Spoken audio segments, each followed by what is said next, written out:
BSc part second mathematical physics doctor R S. Sahu. आज अपन proper time का करते हैं और प्रॉपर टाइम में जो उचित समय अंतराल है, प्रॉपर टाइम इंटरवल है, दो इवेंट के करस्पॉन्डिंग जो टाइम इंटरवल है उसको उचित अंतराल कहा है। और मुख्य रूप से गैगलियन रूपांतरण और लॉरेंज रूपांतरण, यहाँ तक कि कोरिलेसिस पल वाले में आपने पढ़ा था फर्स्ट ईयर के अंदर मैथमेटिकल फिजिक्स में, मैकेनिक्स में। वो जो टाइम इंटरवल वहाँ पे जो गैगलियन रूपांतरण में एक जैसा टाइम लेते थे, और फिर अपन ने जब टाइम को ऑपरेटर के रूप में यूज किया तो उस समय कोरिलेसिस बल आया था हमारे पास। और लॉरेंज रूपांतरण में इंडिविजुअल कोऑर्डिनेट सिस्टम चेंज करने के लिए हमने, या इंडिविजुअल कोऑर्डिनेट के लिए टाइम टी और टी डैश लिया था।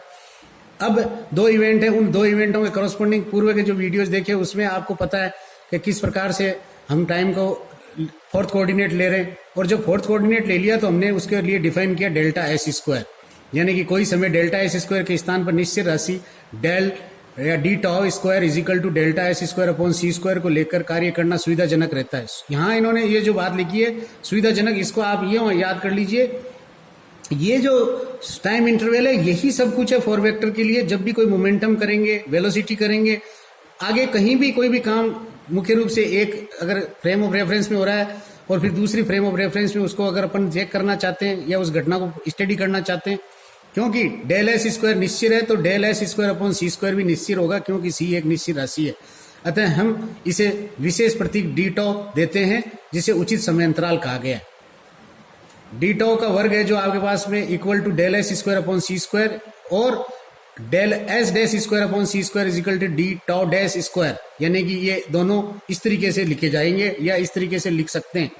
और क्यों लिख सकते हैं कि ये दोनों ही निश्चित राशियां, इसलिए इसका अनुपात है जो क्या होगा, टाइम का वो मात्रक होगा। तो यहां मैंने क्या किया, दोनों तरफ वर्ग ले लिया, वर्ग मूल ले लिया, तो ये क्या हुआ आपके पास में D tau is equal to D S upon C. तो यहां मैंने डी टॉ लिखा, तो डी टॉ लिखा, तो डी एस लिखा, तो डी एस का पार्ट क्या होता है, डी एस का पार्ट है जो C square D T square minus D X square, और भी राशियां हैं पर मैंने यहाँ दिखाने के लिए ये रखा है। अब इसका वर्गमूल लिया इसने, इसका वर्गमूल लिया तो देखो वर्गमूल लोगे तो आपके पास में डी टी को मैंने कॉमन लिया, तो डी टी को कॉमन लिया तो डी टी का तो मेरे पास में वर्गमूल लिया तो डी टी आ गया बाहर की तरफ, और अंदर ही बैठा रहेगा मेरा तो सी, तो ये जो सी है वो तो अंदर ही बैठा रहेगा, तो मैंने सी का भाग लगा दिया। और अगर इस सी को अगर मैं इसके साथ कैंसिल करूंगा तो ये सी है जो बाहर आएगा, ये जैसे मैंने कॉमन लिया तो जैसे डी टी कॉमन लिया वैसे सी स्क्वायर कॉमन लूंगा, तो ये भी क्या करेगा, इस बाहर वाले सी के साथ कैंसिल हो जाएगा, तो अंदर सी का स्क्वायर का भाग लग जाएगा। तो ये बिल्कुल लाइन ठीक है। तो आपके पास में 1 अपॉन सी स्क्वायर और आपके पास में del x upon del t का होल स्क्वायर, बाकी ये राशियां आ जाएगी। यहाँ डी टी का डी टी आ गया, और 1 माइनस यू स्क्वायर अपॉन सी स्क्वायर, यानी यू वेग है और कहाँ है, एस फ्रेम में कण का वेग है, कण का वेग है, जम गई बात। तो अब इसी प्रकार से डी टाउ लिखा, डी टाउ डैश यानी d tau dash is equal to d t dash, और आपके पास में ये ब्रैकेट है जिसके अंदर 1 बाई सी स्क्वायर और d x dash upon d t dash का होल स्क्वायर, इसको लिख दिया d t dash bracket 1 minus u dash square upon सी स्क्वायर ब्रैकेट बंद। यू डैश है जो आपके पास में एस डैश फ्रेम में कण का वेग है। आप मान लीजिए एक में ऑब्जर्वर है, आप एस फ्रेम में बैठे हैं और घटना है जो कोई एस डैश फ्रेम में हुई है, पर उसकी स्टडी आप एस फ्रेम में एज ए ऑब्जर्वर करना चाहते हैं, तब ये वेग आपको समझ में आ गए कि अलग अलग फ्रेम के वेग हैं। एस व एस डैश निर्देश तंत्रों में कण के वेग क्रम से यू व यू डैश तथा इनके 3 घटक है जो ये होंगे आपके पास में। वेग के घटक 3 ही है और चौथा घटक आएगा जिसको हमें डिफाइन करना है बाद में, तो वो यहाँ जरूरत पड़ेगी जब करेंगे आगे के चैप्टर पे या आगे के वीडियो में। तो del S square upon C square is equal to del S dash upon C square, ये निश्चितता के नियम के अनुसार हमने इक्वल लिख दिया। तो del t square is equal to del t dash square, ये निश्चितता से लिखा। इसका क्या किया, वर्गमूल ले लिया, तो वर्गमूल लिया तो D tau dash is equal to D tau is equal to निश्चर।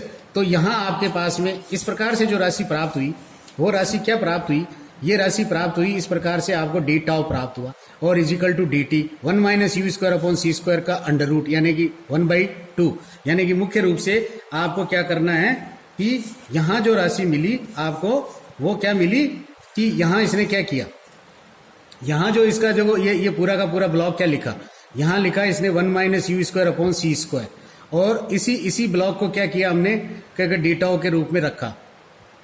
तो डी टाउ के रूप में रखा तो ये राशि क्या है, इसका वर्गमूल तो निकला ही नहीं, तो ये देखो इसके ऊपर भी हाफ आया, इसके ऊपर भी हाफ आया। वर्गमूल तो हमने जो कॉमन लिया उसका निकला था, तो ये बिना वर्गमूल वाली राशि के ऊपर हाफ हाफ आएगा कि नहीं आएगा? तो यहाँ पे भी आपके पास में क्या हुआ, हाफ आ गया।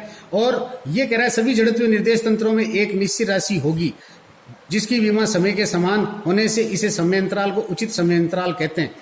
और ये कह रहा है किसी जगत रेखा के रेस्पेक्ट में, जगत रेखा आपके पास में किस प्रकार की है? एक तो फोटोन जिस गति से करता है, प्रकाश के वेग से करता है, वो जगत रेखा कहलाई। और अब आपके पास में अगर कोई इवेंट है, जो कहने का मतलब अगर आकाशवत है, तो उसके करस्पॉन्डिंग जो आपके उसकी आकाशवत रेखा, आकाशवत इवेंट के करस्पॉन्डिंग में जगत रेखा बनेगी, उसके रेस्पेक्ट में भी आप इसका क्या कर सकते हो, समाकलन कर सकते हो। एक है जो आपके पास में समयवत अगर कोई इवेंट हो रही है तो उसके साथ जगत रेखा होगी, उसके साथ भी आप इसका सापेक्ष करते हो। एक है जो लाइट कोन वाली भी आपके पास में, यानी कि लाइट वाली भी आपके पास में लाइट कोन वाली जगत रेखा है। तो ये कह रहा है कि जो भिन्न भिन्न जगत रेखाएं हैं उनके रेस्पेक्ट में समाकलन है जो किया जा सकता है। तो ये आगे कह रहा है कि डी टाउ की जगह टाउ इंटीग्रेशन 1 - u² की होल पावर हाफ और डी टाउ डी टी। तो ये उचित अंतराल प्लीज आप 2-3 बार इसको पढ़ें और करें। और यही अब नीचे के पार्ट में हर जगह इसका ही डिवाइडेशन होगा। बहुत बढ़िया, धन्यवाद।